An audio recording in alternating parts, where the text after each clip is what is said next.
Welcome to TWitWoW, the best wrestling podcast made for wrestling fans by wrestling fans on the web today. I'm John. That's my cohort and commentary Ashton, and this is our Evolve review. WWE Evolve, to be exact. This was the episode from April 16th, so tonight. And I gotta say, we skipped one match because it was a six-man tag with Gallus. And as it is said here on TwitWoW, Gallus does nothing for the phallus. So we just noped out of that. But in spite of that omission, I think this was still a really fun show. Really made as much fun as it was by the main event, which was, I thought, just wonderful. The Fatal Four-Way Women's match, Chantel Monroe versus Callie Armstrong versus Brinley Reese versus Kendall Gray. So on the whole, I'd say this was a solid episode of Evolve. And what we've got planned next week, we got Timothy Thatcher versus Bryce Donovan and Jackson Drake versus Super Sean Legacy. So even next week looks like it could be very promising. But as for tonight, partner, what did you think of Evolve? I thought that this was a pretty solid episode. Uh, the women's match that closed the show was really fun, really enjoyable, really strong showing. I think I really do think you could say for all four women, three of them really stood out to me more than the other. More than I'll just name her. I think Brinley Reese stood out the least in this match, but she did have a really good character moment near the end of the match that stood out for sure. Um, but the other three women to me really stood out in this match. Really got a chance to shine a few times. Um, this match really kind of opened my eyes to Chantel Monroe. I really was. She was one that I was like, yeah, she's pretty cool for her experience level. We'll see where she ends up in a few years. But this match really made me realize, like, no, no, no, she's already kind of ready. Like she's already pretty good. There's no like maybe in a few years. Like she's probably good enough to be at the very least in the mid card of NXT's women's division right now. If we're gonna put Lola Vice of all people in the North American Women's Championship ladder match, there's no reason Chantel Monroe can't be competing with women of that caliber on NXT. And then the other two women were the real stars of the match, in my opinion. Callie Armstrong and especially to me Kendall Gray. I think Kendall Gray. I would go as far as to say is I think that Kendall Gray is main roster ready for sure right now. I would agree with you on all counts. I'll tell you what, man, for me, and I don't know if anybody's going to vibe with me on this that actually watches Evolve, and if you're not, you should. It's free on Tubi, completely accessible. There's no paywall, which I will say there are things about Tubi that annoy me, mainly like the ads and stuff, which I don't even have to worry about because my ad blocker, but I do appreciate that they offer free content like that. I think that's really cool. But anybody that watches Evolve, I don't know if they would vibe with me on this. I get very low key Hillary Banks vibes from Chantel Monroe, and I love it. I feel like That's amazing. Yeah, I love yeah, that. she just She gives needs off to this squeak really. more if she wants to really fill that role. I agree. As a man that's very fond of squeaking, as I do it quite often, I definitely agree. I think I say Hillary Banks because for one thing, she kind of has that aura to me similar to a Hillary, and I think also they're both very confident women, very self-assured. I would say if we're talking about the original Fresh Prince version, Chantel's not as like ditzy as that Hillary, but if we're talking Oh about like yeah, you know what? I didn't watch enough of the original Fresh Prince to even have any knowledge on that Hillary. I was more specifically thinking of Bel Air Hillary. As was I, and that's the Yeah, thing. If you're thinking of Bel Air, which unfortunately is going to be having its final season this year, or yeah. I maybe think that's next coming year. up this summer, right? I think this summer, yeah. Yeah, Which it's a shame they're leaving us because we need all the pro-black content we can get in this neo-segregationist shithole. But yeah, I think that's Chantel very is. generous of you to call it neo segregationist. Yeah, that's true. It never really ended, did it? Mm. But no, I definitely think she's got that swagger that a Hillary does, and I really, really like that. Kendall, I agree with you about being main roster ready. Even Callie, if they wanted to test the waters with her and put her on NXT, I think Dude, I'd be Callie down. is so all over the place to me because she flashes brilliance. Like there are little things that she does and really like I think that the raw materials are there for her to be like a WrestleMania main event level talent. Yeah, But like Then there are times that I'm like, okay, there's no aura here at all. Like there's like uh do you remember Michael Tarver? Yeah, yeah. There are moments that I'm like, okay, you're a little more Michael Tarver than I'd like to see. And I really don't want to see her be forced to sink or swim right now because as much as I'd love to see her thrive, I think that there's a little bit too high of a chance that she would sink than swim right now. And I want to see her be given the absolute best opportunity to thrive. And I do think that a few more years of experience with fewer eyes on her would do her a lot of good before getting thrust into the spotlight in more eyes. I'll tell you, with Callie, I have similar, not necessarily with her, it's more like with myself, frustrations, like how I feel and what I would do. Because on one hand, she's got an explosiveness to some of her offense that's incredibly entertaining and Yes. incredibly attractive to watch. Um, on the other hand, though, and I've been kind of a hard ass about this, and I do stand by it. I do think her talking is very weak. Yeah. I Yeah. don't think, It's yeah, funny because you brought up Hall of Pain era Mark Henry with her before, yeah, yeah. and like I wish Yeah, I yeah, really do, but like the whole thing, like my favorite thing about Hall of Pain era Mark Henry was his shit talk. Like yeah, he would hit someone and then he'd be like, "That's what I do," and yeah. like he knew what to say in his shit talk that it was just effective. Like if he did a good job. You know what? Here's what it is. It clicked in my mind. Kelly Armstrong on the mic is the exact opposite of Jada Parker. Because we always talk about how Jada Parker does such a great job of making wrestling feel real again. Kelly Armstrong has the exact opposite thing going for her, where she can't seem to figure out what to say if she was in a real fight. She feel like her promos and her shit talk all feel very manufactured and very fake and very forced and very put on, and it doesn't feel natural yet. And that's why I want her to get more experience, because with experience will come that second nature that Jada just has. It's such a shame, bro. Like, I say this only half jokingly that, like, it's a shame Callie and Jada can't do a fusion dance or something, because I swear to God, if you did, you'd get the perfect wrestler. Because Jada's talking is so good, but yet I think Callie, to be honest, I might like her in ring more than Jada's at present. Like, I like That her is very physicality. interesting. I like her physicality. I like how she does things. Both those power slams she did, I thought looked really good tonight. Her shoulder block, because I do agree with you, there is a difference with a pounce, but it gives pounce vibes for sure. Well, To she me, has a pounce. We've seen her do the yeah, pounce. It's different than her finisher, the Cali Connection, which is the I flying like that shoulder name by block. the way. Yeah, like Yeah, I like the name too. Like, there's so much about the packaging of Callie, and so much to her credit in how she executes said packaging that yeah. works. I think if you gave her Jada's mic skills, but she kept her in ring, I would want her on NXT yesterday. But those promos, because that WWE rarely does sound bites with people. They really do want you to be able to talk. And I'm sorry, Callie talking for a long period of time, like, I tense up a bit worrying about her. But there's so much good there that I'm not ready to give up on her yet, not even close. I just hope that she can find her way.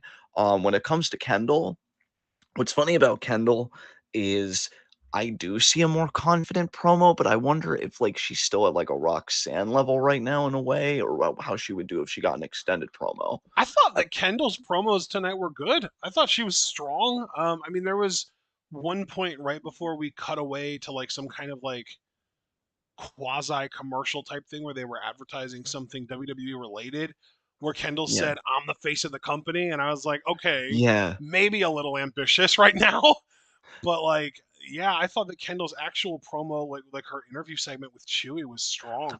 I thought her interview segment was good too. I actually didn't dislike any interview segment. Um, If you had to rank them, how would you rank them?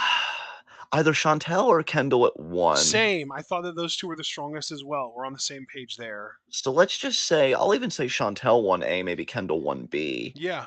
And then I think, um, yeah, then I honestly think, ah, you know, I did like Callie when she was more personable. See, that's another thing. When Yeah, she's being herself, she's actually not bad. But I yeah, think when she's trying to put on the tough guy voice, yeah. like that kind of misses Yep. for me. Um, I don't even and remember Brinley's, to be honest with you. I don't remember Brinley's either, but I'm starting to wonder if her going heel would be good for her because Yeah, maybe she would be more distinctive that way. Because again, I'm not coming in here wanting to be mean spirited to any of the women. It's just I'm looking at what we're seeing. Like with Kendall, it's so dude, it's so funny about Kendall. And I'm actually glad we're doing this review because this is our first time ever reviewing Evolve, and it's TwitWoW Mania week, and so we're doing a lot of special stuff for you guys. I look at Kendall as having a confidence and an aura that Charlotte Flair pleads to fucking have, and it dude. just isn't going to happen for her, right? Yeah, Kendall, dude. It was wild when Yeah, the four women were standing in the ring at first. There was like this moment, and I was like, "Damn, this could be like if they really wanted it to happen, they could make these four women be like their next four horsewomen." And then the match happened, and I was like, "Okay, maybe not so much Brindley, but the other three could absolutely be three quarters of the next three four horsewomen." dude, absolutely, absolutely, it's And the thing crazy. is, Like, like, I feel like if they really wanted to make them the next four horsewomen, Brindley would just be the Charlotte because like the four horsewomen have always had that weak link, and Charlotte has been it for us. And then Brindley would just be the weak link of the new, if they wanted to go there. But then, yeah, man, Kendall, and even like in that moment when we were getting our ring announcements, Chantel gave me early NXT Sasha Banks vibes, and even throughout the match she did, because the way that she was bumping and selling for the other girls, I was like, damn, this really reminds me of early NXT Sasha Banks. It's crazy. bro, let's call it what it is, homie. Like, she did a running shooting star press, and I'm like, that was better than the first few that Kamitani did. Like, it Yeah, took dude, Kamitani I have time it to in. learn I that. took physical notes. I had a pen and a tablet, and I took physical notes. And the last line on here is Chantel did a running shooting star, shades of early Saya Kamitani, the Yeah, current World of Stardom champion, baby. Yeah, that was really impressive. And I agree with you. She did it cleaner than Saya did, especially the first bunch that Saya yeah, did. It took her a yeah. while to really like fine tune it to hit it consistently. But yeah, man, Chantel. I think if we are judging a match in Evolve based on how much it improves our personal perception of a wrestler, based on how much we how much the wrestler makes us like them more throughout the course of a match, Chantel was the winner of this match. Because for me, I went into this match liking Chantel a little. Like I thought she was cool. I think that we've talked about before that she kind of reminded me a little bit of Ginny going into the match and stuff. But coming out of this match, I am much higher on her than I was going into it. I was very impressed by her here. And maybe that's because in her previous matches she was always the winner of the match. Like, she's undefeated so far up to this Yeah, point, and now she finally gets booked into a match where she is able to bump and sell for her opponent. She doesn't have to be the dominant one, and she fucking thrives. This is her fucking role. She is a fantastic bumper and seller, and that was always what Sasha Banks was best at in WWE too. And unfortunately, that led to her not being very successful in terms of like championships and accomplishments and stuff. And which I think is also what led to her leaving the company. But like that's Chantel's strength as well, and we just never saw it before this because she was winning, like she was yeah. undefeated before this. But yeah, she was great here. She was fantastic in this match, I hope it doesn't, her being so good at bumping and selling, it doesn't come back to bite her dude. because, It w always does. Think about well, Dolph Ziggler, yeah, dude, and it's crazy. Like, I'm so glad you're broaching this subject because maybe I'm wrong. Maybe I'm being ahistorical. Just want to stress that word so people understood what I said. Maybe I'm being ahistorical.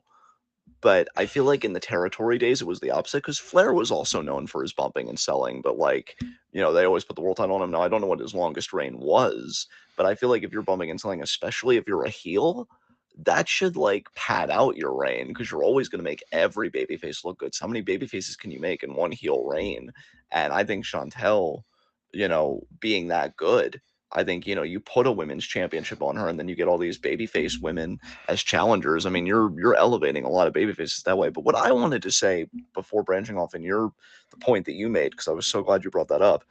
I'm always curious with both the men and the women, but especially watching these women tonight, I'm always curious about like with the next generation of wrestlers that are coming up, like what their wrestling consumption habits are. Like how many of you are watching Stardom or TJPW or AEW, or are you just watching the archives of the old WWE product? Like what are you consuming? What are you studying? Because I'm always curious about people's tastes that way. And I would love to know, because Kendall mentioned in her interview that like her brother liked wrestling and stuff, and then she just seemed to take to it like a fish to water, right? And her dad encouraged her. I'm like, I wonder what wrestlers you really like, because with that athletic background, like I could see her watching a lot of Kurt Angle matches, for instance, right? So I'm always curious what the women and the guys, of course, are watching. But yeah, I really enjoyed this four way. This was so much fun, and I think it made Callie look legit as shit. I mean, she really, when they gave her shine in the match, she looked unstoppable. But I'll tell you, one of my favorite spots in the match was we talked about Chantel's running shooting star. We talked about Brindley having her little heel moment, putting her feet on the ropes, which that could be interesting. Callie connection, I believe, on Brindley. I mean, that looked explosive, but I actually really liked a belly to belly suplex Kendall hit on Chantel. Oh, I dude, and popped she big for hit that that. immediately after she did a flurry of fireman carry takeovers too, like takedowns. Yes, She did yes. like 3 or 4 of those in a row, and then yeah, Chantel hit the ropes, and Kendall just stood there like she was baiting her in, fucking belly to belly out the ass, and it was like a vertical belly to belly too. Like normally when you think of a belly to belly suplex, you think like Scott Steiner with like the hip rotation and everything. Nah, Kendall threw Chantel over her head straight vertical over the top. Chantel flew perfectly over the top vertically. Like it was beautiful aesthetically. It looked great. And again, like props to Chantel for being athletic enough to fly like that. That's impressive. It's again, it like comes back to like the athletic ability required to be able to do that shooting star in the first place. You got to be a certain level of athletic to be able to pull that shit off. And it showed again in her bump on the belly to belly suplex. Yeah, dude. I mean, yeah. This match was a lot of fun. I'm curious how they're going to crown the first ever Evolve Women's Champion. Like, are you just going to do a tourney? Is it just going to be a one-on-one match? And Callie, I would think, would have to be in it after winning this four-way. Callie should You be know, in it. If I remember correctly, she did pin Chantel. yes, she did. Actually, wait. Who did she hit? Did she hit the Callie connection on Chantel or did she pin She Chantel? hit the Callie connection on Brindley, and then On she hit another Brindley. power slam on Power slam on Chantel. Chantel. Okay.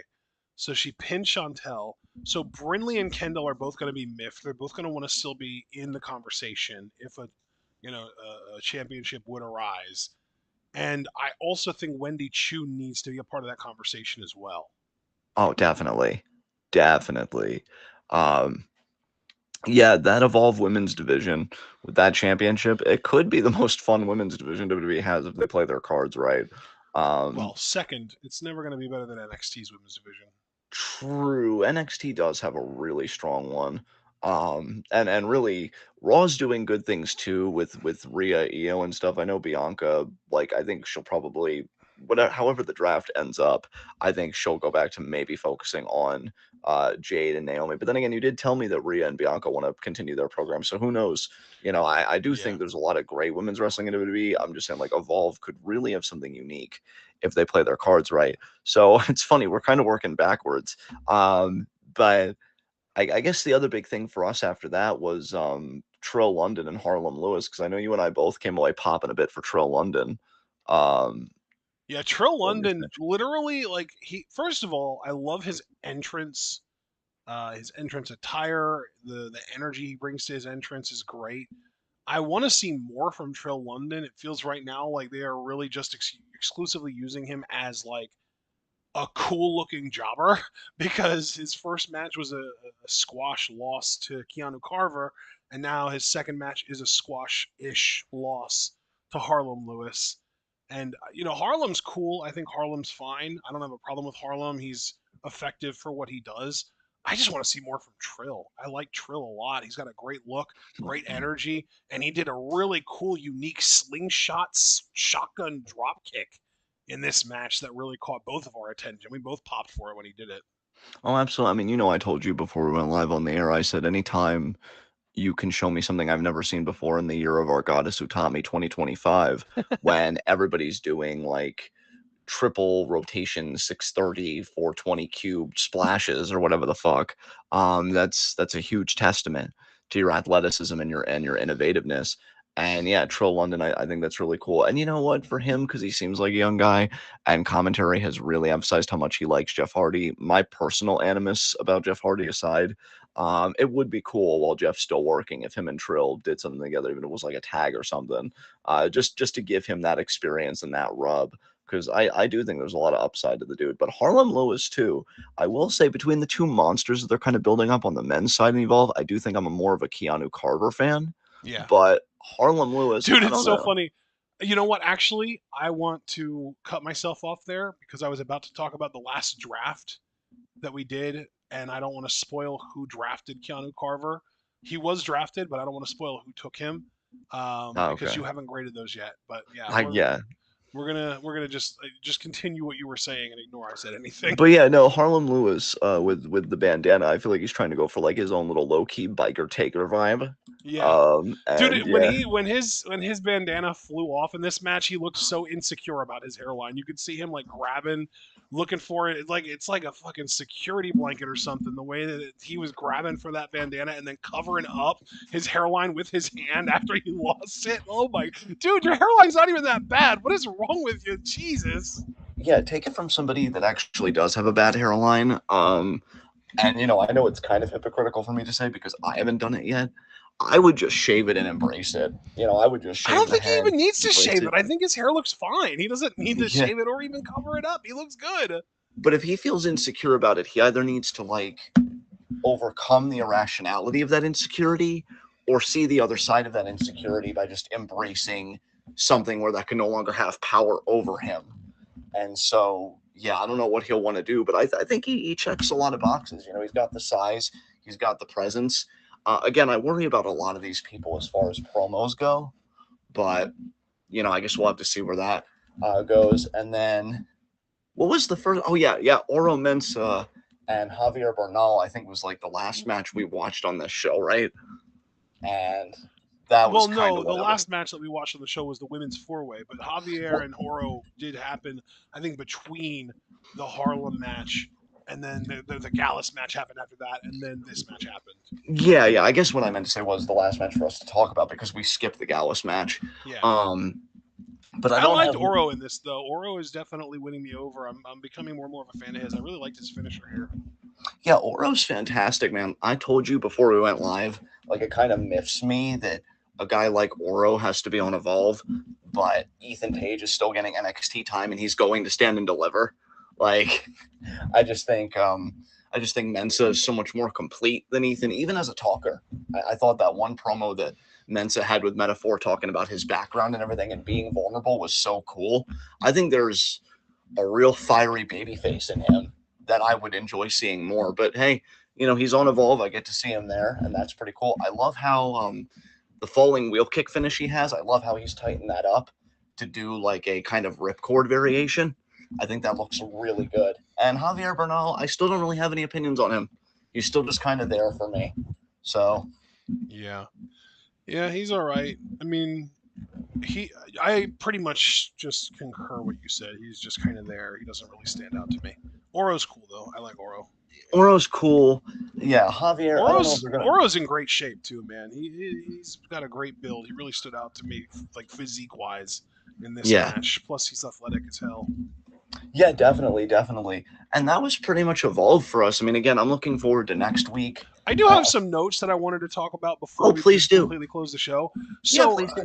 just at the very beginning of the show, I wanted to make note. I thought it was really cool that the women were all talking about being the face of Evolve. I think that's so cool because normally when you think about like, oh, the face of whatever promotion or whatever brand, uh, typically the go-to thought is always like there's, typically like a fucking white dude that's the face of the company. And I think it's cool that you got four women battling it out and talking about how I'm going to be the face of Evolve. I'm going to be the face of Evolve. I just think it's cool. I mean, ironically enough, it does feel low key a little bit like Sean Legacy is kind of being built up and positioned to be the face of Evolve. But I do like that the only people actually talking about being the face of Evolve are these women. I think that's cool as hell. I concur. Please continue your notes. So during the Trill London match, I saw Ice Williams was in the VIP section, and he just seems really awkward to me. I could be wrong, maybe I'm misreading it, but like he looks like that super hot dude at the club that has zero riz whatsoever. You know what's funny about Ice Williams is he seems like that guy that because he just emanates as far as like aura goes, like, oh, that guy probably has a lot of swagger, or like he's really handsome. You feel like he's unapproachable, but then you talk to him and he's like a fucking teddy bear. Like that's the Yeah, vibe I yeah, get yeah, from Ice Williams. yeah, Like exactly. 100%. Like I feel like you should be a top heel just with how you look and like the aura I get from you. But then like you work or you open your mouth and I'm like, oh, you're a baby face. Okay, Yeah, cool. yeah. He looks like he would have like Carmelo Hayes energy, but then like you kind of watch him move and interact with people and kind of emote and stuff, and you're like, wait a minute, you're a sweetheart, aren't you? Yeah, me, I'd be like, oh, so you're not a douchebag. Yeah. Oh, Oh yeah, of course you'd be upset by it. The only other thing, did you mention that we're getting Timothy Thatcher next week against Bryce Donovan? I mentioned that earlier in the show, but I am glad that you're repeating that because I was more hyperfixated on Jackson Drake versus Super Sean Legacy. But yes, Yeah, that match. I think that match is definitely more worth looking forward to, just because we don't know Bryce Donovan's ceiling. Like we don't know if he's limited or if he's actually good or not. And there's only so much that Thatcher can do if Donovan is really limited. But yeah, Thatcher on Evolve is always going to excite me.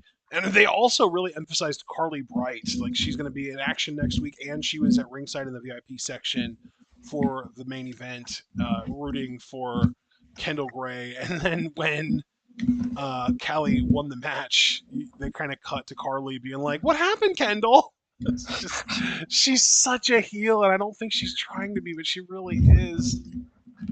do you think they might swerve us? Because I keep waiting for Kendall to like pop off on Carly, but wouldn't it be funny if Carly got her first? And we'd be like, what the hell? But yeah, I don't know what they're gonna do with those two because I don't think they're gonna have Evolve Women's Tag Team titles or anything. So do you just wait until they can challenge for the WWE Women's Tag Titles? Do you have one of them turn on the other? I don't know. I don't know. Oh, dude, Kendall has to turn on Carly. I mean, it would be. I think it would be. It would be better both from like a functional standpoint and from a narrative standpoint if Kendall, or I'm sorry, if Carly turned on Kendall, because nobody would see it coming. And I think Carly is more interesting if you turn her heel. And I think Kendall, being the more talented of the two, is more likely to be able to pull off being the sort of pissed off babyface. Yeah, yeah. Yeah, because like if you just turn Kendall, it's like everyone saw that coming. She was already a little more aggro towards Carly. She wasn't happy about Carly being at ringside. She wasn't stoked to be teaming with her. Like it would make it would make sense that Kendall would turn. And but then like you rely on Carly as like the scorned baby face, and she just does nothing for me as a baby face. She is just so uninteresting, and then Kendall is the runaway star, and she gets to be savage and brutal, and she'll do everything in her power to try and get Carly over, but there's only so much you can do when you're working with nothing. But if you I feel flip this, oh, you go ahead. no, no, no. Please finish. Please finish. If you flip the script, you give Carly something experimental to work with. You get her out of her comfort zone, which I think is the most important thing to do because Carly has been in her comfort zone the whole time and it's boring as hell. And you also, to a degree, get Kendall a little bit out of her comfort zone because she has this very like almost like Sonya Deville personality where she's just very direct, very like straight to business. And if you give her the baby face side, you it's more interesting to me because then she has to worry about being liked. She has to think about being likable. and I don't know if she's necessarily used to that. And we know that we haven't seen her worry about that in WWE yet. I just really want Carly to be the one that turns. Yeah, it's funny because I'm glad I let you finish your thought because for me, it's funny how much swipe right have kind of ruined me because I'm Already? really well, like let me qualify what I mean here because in the sense of I was starting to vibe with complex heelish characters kind of where Seth Rollins seems to be tending lately. And it's like I was finally eating filet mignon, but I forgot how good Burger King is. Just as far as these like, really stripped down heel gimmicks of like, I'm heel because I'm attractive. I know it and I think you're unattractive. Deal with it. And I'm like, it's so basic, but God, it's so good. And I say that because it would be hilarious to me if Carly turned heel because she'd be like, Kendall, all you cared about was being good at wrestling. Sorry, I didn't care about being a loser. And then would just like do the pom poms in Kendall's face. Like, I Dude, don't know, we man. haven't had a good heel cheerleader gimmick since the mid 2000s, and that was male cheerleaders, even. Goddamn. Give me that just like non-healthy, like calorically awful fucking heel goodness. Give me those basic fucking like I don't know if you do it well, because that's the thing about Swipe Right is they do it really well, like Yeah. being completely sincere. I love these guys and they can back it up in the ring. Carly, I'm not ready to write even a letter on a check, much less my Dude, whole Carly fucking is name. early NXT Alexa Bliss. Yeah, and that's a problem. Um, but here's the thing. The best you can do with that problem is lean into the promise there. And again, like you said, heel cheerleader gimmick of just like, I'm too cool to do wrestling, but you're in a wrestling company. Yeah, but nobody actually cares about like fireman's carries. It's all about social media now. Duh. And And you like could even insert yes. little bits of truth in there too, like the social media comment, because it really is like social media is really important in wrestling, and like there's definitely a part of that that's like, damn, that's an actual shame, but it's real and it's important, and it's like, you're not lying when you say that, but like people don't want to see that side of the truth. But when a heel says it, they can get booed for it, and it's effective. Dude, just because now I'm kind of having fun with you and my brain's going away, so I want to let people know that I'm untethered to reality at this point. This is fantasy booking. I'm just thinking about that one snippet from a Benoit interview that I think about a lot, where he like called out Cameron for not knowing who Andre the Giant was. I would love if like a cheerleader gimmick would like diss WWE legends. They'd be like, I just reached 500,000 followers on Instagram. I think I'm more popular than Andre the Giant was, and like I would love that shit because I'd be Okay, like, wow. I am very But, confused by the names that you used here. okay, so You wait. said the Benoit interview. Yeah, I watched a Benoit interview and he said like it was about like, do you feel like wrestlers really know the business? And he said, and it was like going through like how he's worried about the generation coming up back in his time, because this was just before the tragedy, and he called out Cameron of like the Funkadactyls because I Wait, think wait, her wait, real whoa, whoa, name is whoa, whoa, whoa, whoa, whoa. yeah, Timeline is way off here. The Funkadactyls were in the 2010s. but isn't Cameron's name Linda Miles like her real name? No, no, Who's no, no, Linda no. Miles? Linda Miles was a previous Tough Enough contestant. Fair. Okay, so okay. Let me. I that's on me. I botched it then. Cameron's Yeah. real name is Ariane Andrew. Okay. So whoever Linda Miles was, he called out a woman, Linda Miles. He said Linda Miles didn't even know who Andre the Giant was. Okay. And I'm saying I would love a ditzy cheerleader gimmick where they're like, oh, I think I've achieved X amount of followers on Instagram. I think I'm more popular than like that Andre the Giant guy was. Like, Yeah. I would love that. Yeah. Dude, Yeah. yeah. That would be genuinely good, effective heel work. Yeah. Yeah. Like that to Because me. like, That yeah. to me. That like, you know what? I'm gonna save my soapbox for Saturday night. No, we're not even doing weekend review this week. Fuck. No one's gonna hear this, but fuck it. I'm getting on my soapbox. I want more heels that do shit like that than MJF type heels who just insult people and do horrible, shitty things. Period. That's it. That's the story. Yeah, no, like even just thinking about it, and I can't believe I'm like wasting these creative juices on like Carly Bright, who I don't even think would get all the mileage out of them personally.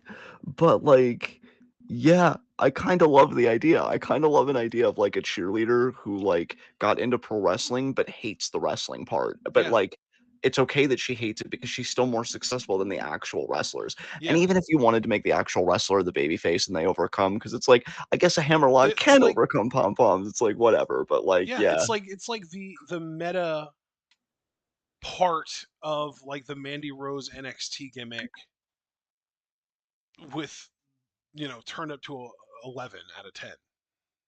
Yeah, yeah, Yeah. exactly. Like, if I Um, remember correctly, Mandy Rose kind of did some similar stuff to that, where she was like, I might not be able to, like, do certain things in the ring that you girls do, but I have this, or I'm the hottest girl here, or whatever, and shit like that. yeah, yeah, definitely. Like, yeah, there's definitely, yeah, I love when we can take people that, because to be honest, I don't really see much promise in Carly Bright at all. I think when you said No. early NXT and Alexa Bliss, I think you hit the nail on the This head. is all just Um, us attempting to salvage what we consider to be a sort of lost cause. But that's what you and I usually do on this show, right? Because we Yeah. see gimmicks that we're like, "That's a really good gimmick." It's just with the worst person, and, Yeah. like, I like gimmicks. I just wish sometimes I could put gimmicks on a different person, or even if I like the person and I know that they're growing, I'm like, "I wanna just tweak this gimmick a little bit because I feel like Yeah. you could do this with it." And, yeah, like, a cheerleader that, like, kinda lies is well, let me rephrase that. A cheerleader that, like, knows more about wrestling than they let on, again, like, when you think about dissing legends and stuff like that, but it still, like, doesn't care about the actual wrestling part, that I would sink my teeth so deep into that gimmick. I just love shitters, man, like that, or like shit talkers, really. Shit talkers that are just like, I'm too good to be here, but it's good money, so I am here. And and then it flusters the other wrestlers because it's like, well, that wasn't my dream. I thought if I was good enough and this thing, I'd be successful. Sorry, loser. It didn't work out that way. Like, I don't know. I don't know. But yeah, Evolve's got some colorful characters. I'm enjoying the show. Again, our first time reviewing it, but Do you know who was super iconic? Kelly send tweet. yes. Yes. Yes. Dude, Because here's the the thing, pop. there's a degree of truth to that too. Because like she was literally like 18 years old, getting put on ECW stripping for however many people were watching that show, Yeah. and like Jesus Christ, the amount of exploitation and perversion and just all kinds of garbage surrounding that situation that she was the victim of. But the amount of people and the correct type of person that would piss off is so perfect. Yes. Yes. Yeah. Dude, I love it. Yeah. I love it. I love it. Yeah, man. I definitely think Evolve has a lot of promise. I think it's really coming into its own as a show. I do wonder if it's ever gonna like look at me, like when I say collaborate, I normally think of different companies. It's all in the same company. It's weird how WWE can create products that do feel kind of distinctive to what it does, but you have to remember that's still a WWE Evolve product. really does feel like early NXT. Like like Yeah. like early like Big E Bo Dallas era NXT. Yes, yes, yes. I do wonder if they'll ever collaborate with NXT. Like I could see maybe like an NXT Evolve Super Show PLE type thing. But Maybe. I'm I mean, yeah, we did have, uh, Worlds Collide back in the day. yeah, yeah, exactly. I just am really looking forward to all these talents developing. But yeah, I'm glad that compared to the NXT Go Home show last night before we previewed and predicted Stand and Deliver, which you guys could still check that out on the channel. I'm glad that this episode was at least something fun to talk about. Because God, NXT last night, I really, except for a few parts, I really didn't care for it at all. So yeah, I guess that's all my thoughts on Evolve. Did you have any more notes, by the way, that you wanted No, to I get? covered my notes. I covered my You notes. cover your notes? Okay, cool. So, I guess with that said, is there any concluding remarks you wanna make? No, we can end it here. Alright, guys. Well, then with that said, please leave a like as you file out, subscribe, click the bell icon for notifications so you miss any of that TWitWoW goodness. Check out everything we're involved in the description box. Follow us on Blue Sky and Twitch, because we are the best wrestling podcast in all the IWC. And we will see you tomorrow at 7 for Stardom coverage. Yeah, I haven't even checked, but I know the last time, like, Ashton talked about it, he said that they had 3 shows up. I'm wondering if it's still 3 or they've gotten an additional 1 or 2 There up might after be a that. fourth by now. There's not going to be more than a fourth one, but there might be a fourth one by now. I don't know. I'm really curious what that final card's gonna look like. Your workhorses are definitely going into overtime, folks. So yeah, be sure to join us then. Wahoo! Absolutely. And afterwards, I'm gonna eat all the fucking oats I want in my stable where I'm comfortable. I was just going to say, he said the horse. What? Yeah. But yeah, see you guys tomorrow at 7. Then of course, Friday, Saturday, Sunday are the big days. Friday 11:30. WrestleMania nights Preview 1 and 2. predictions. Preview predictions, exactly. Saturday at, oh god, if we want to do the pre-show, it's going to be at 12. Fuck, because I wanted to say 1 so bad. So we're going to try and be on Saturday at 12 We're to not cover going to go the live at pre-show. 12. We'll go live when the pre-show women's tag match begins, or like right before it starts. We'll go live. Yeah, probably more like 12:30 then in that case. Yeah, like 12:30, 12:40 is my guess. Yeah, And then we'll yeah. go live for the actual main show as well, or maybe we'll just stay live if it's late enough. Yeah, and at least on the main show, we're skipping 2 matches because we're not doing Page, Star, or Saints, Starks. We're not doing Page Saints, and we're not doing Hank and Tank versus Fraxium. Yes. So, yeah. But yeah, that'll be. We'll just say 12:30 for that, and then yeah, 7 p.m. Saturday for WrestleMania Night 1, 7 p.m. Sunday for WrestleMania Night 2, which coincidentally is also 420.